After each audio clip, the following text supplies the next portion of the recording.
Welcome students. तो कैसे हैं आप? आई आप सभी अच्छे होंगे। तो इस वीडियो में देखते हैं एक्सरसाइज 7.5 क्वेश्चन नंबर 15। क्या बोला है? 1 अपॉन एक्स की पावर 4 माइनस में 1। तो थोड़ा सा इसको सिंप्लीफाई कर लेते हैं। देखो इसको मैं कैसे लिख सकता हूँ, 1 अपॉन एक्स स्क्वायर की पावर 2। एक्स की पावर 4 कैसे लिख सकता हूँ ना, और 1 को लिख सकता हूँ 1 का स्क्वायर। अब ये मैंने ऐसे क्यों लिखा, क्योंकि ए स्क्वायर माइनस में बी स्क्वायर मेरे पास होता है ए प्लस बी इंटू में ए माइनस बी। यहाँ पर है एक्स स्क्वायर की पावर 2 माइनस में 1 स्क्वायर, तो ये हो जाएगा एक्स स्क्वायर प्लस में 1 इंटू में एक्स स्क्वायर माइनस में 1। तो इसको मैं यहाँ पर ऐसे लिख सकता हूँ 1 अपॉन एक्स स्क्वायर प्लस में 1 और इंटू में एक्स स्क्वायर माइनस 1। अब एक्स स्क्वायर माइनस 1 को भी मैं अगर खोलना चाहूँ तो एक्स स्क्वायर माइनस 1 स्क्वायर, इसको ऐसे लिख सकता हूँ और ये आ जाएगा एक्स प्लस 1 इंटू में एक्स माइनस 1। तो इसको मैं आगे लिख रहा हूँ 1 अपॉन एक्स प्लस 1 इंटू में एक्स माइनस 1 और एक्स स्क्वायर प्लस में 1।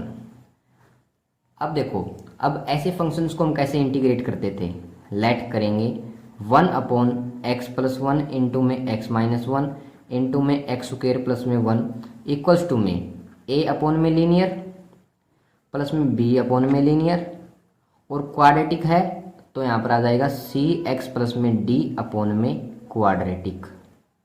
ऐसे लेट करेंगे। अब ये सब आपको पता होना चाहिए, इंट्रोडक्शन में ही मैंने आपको बता दिया था इस एक्सरसाइज के। ये 5 केसेस थे, पांचों आपको आने चाहिए। अब चलते हैं आगे।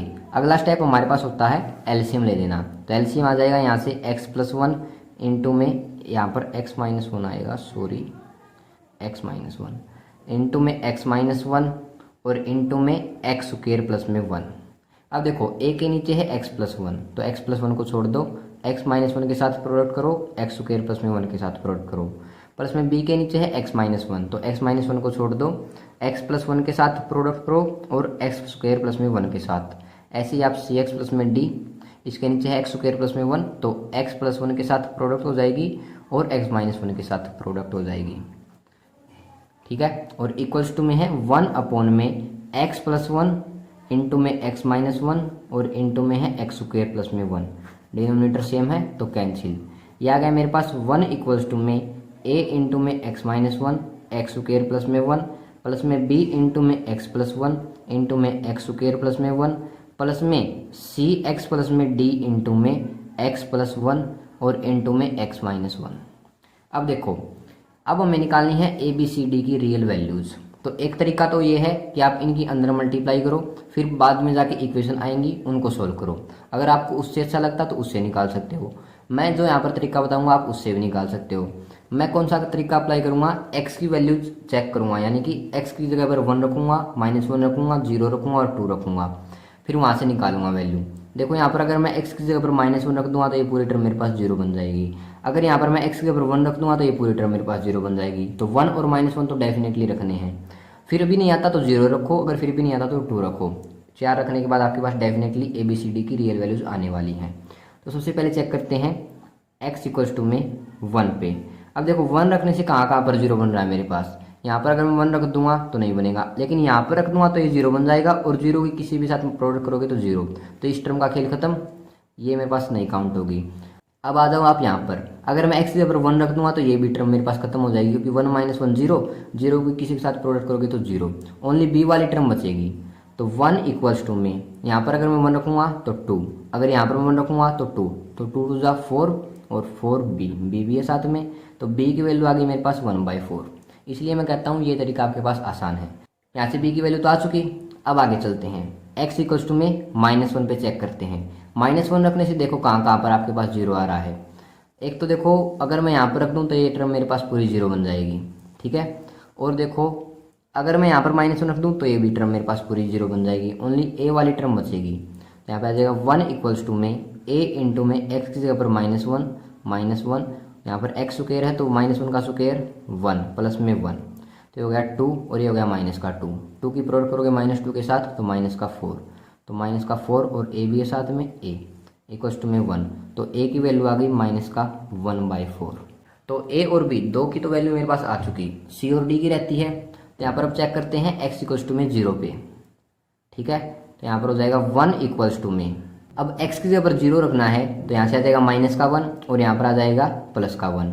1 की -1 के साथ प्रोडक्ट करोगे तो -1, -1 की a के साथ प्रोडक्ट करोगे तो माइनस का a, ठीक है। अब यहाँ पर 0 रखते हैं तो यहाँ पर हो जाएगा 0 + 1 1, और यहाँ पर 0 का स्क्वायर 0 प्लस में 1 1, 1 की 1 के साथ प्रोडक्ट 1 और 1 की b के साथ प्रोडक्ट b, तो प्लस में आ गया b।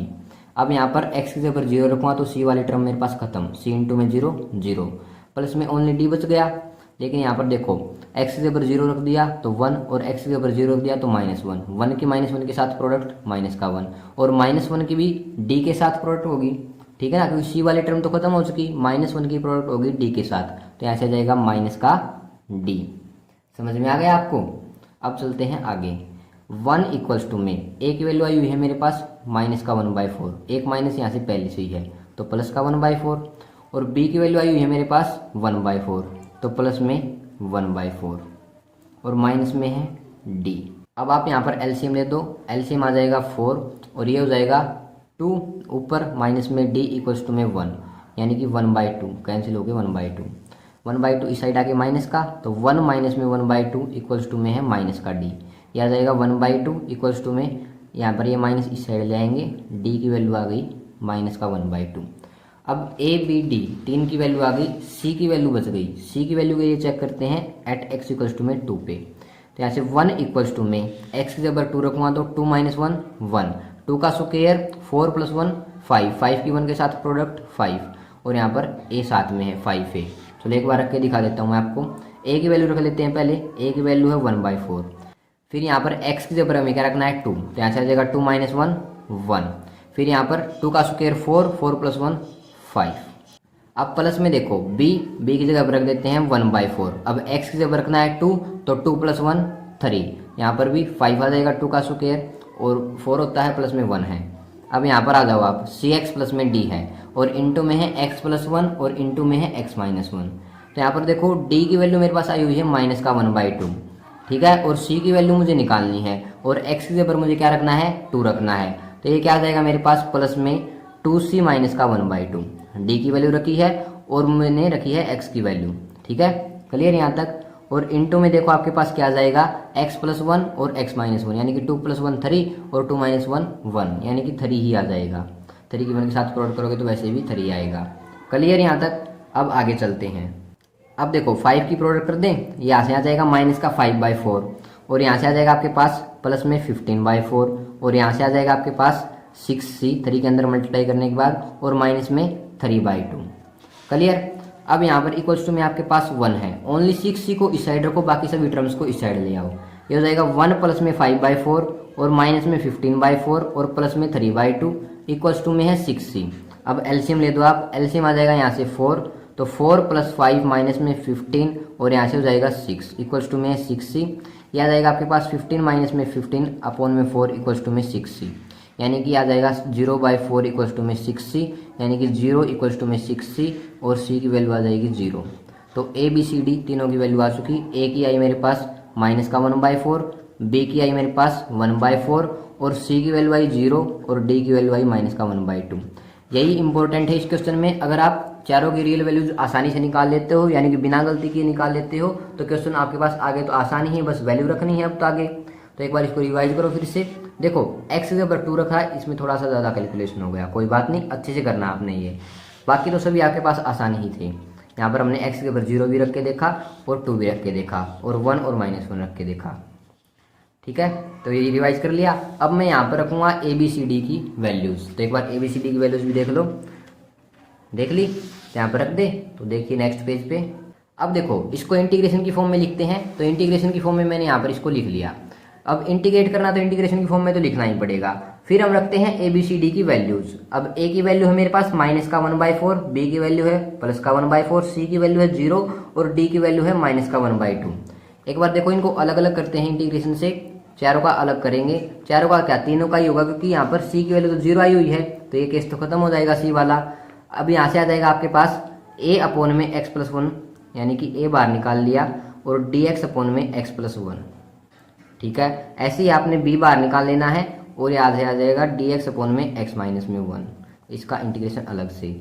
c वाला केस छोड़ दो क्योंकि c की वैल्यू 0 आई हुई है। आप d वाला केस करो, d बार निकाल लिया dx/x²+1। अब आप आसानी से इंटीग्रेशन कर सकते हो, ए बी सी की वैल्यूज रख दो। ए की वैल्यू है -1/4 और इसका हो जाएगा लॉग मोड के अंदर x प्लस में 1। बी की वैल्यू है आपके पास प्लस में 1/4 और यहाँ पर इसका हो जाएगा लॉग मोड के अंदर x माइनस में 1।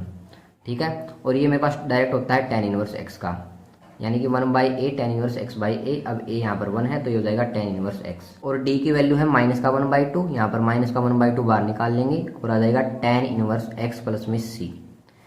अब यहाँ पर इन दोनों को कैसे लिख सकता हूँ मैं, देखो log m माइनस में log n क्या होता है, log m/n। तो यह आ जाएगा आपके पास x माइनस में 1 और अपोन में आ जाएगा x प्लस में 1। एक बड़ा ही आप लगा लो, यहाँ पर इनको रहने देना, ऐसे लिख लो आप।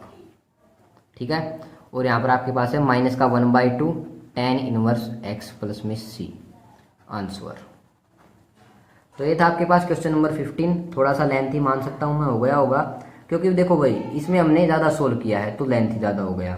लेकिन क्वेश्चन आसान है, अगर आपको हर एक स्टेप आता है तो आसानी से आप करने वाले हो। ABCD की वैल्यू ध्यान से निकाल लेना, बाकी क्वेश्चन आप कर दोगे।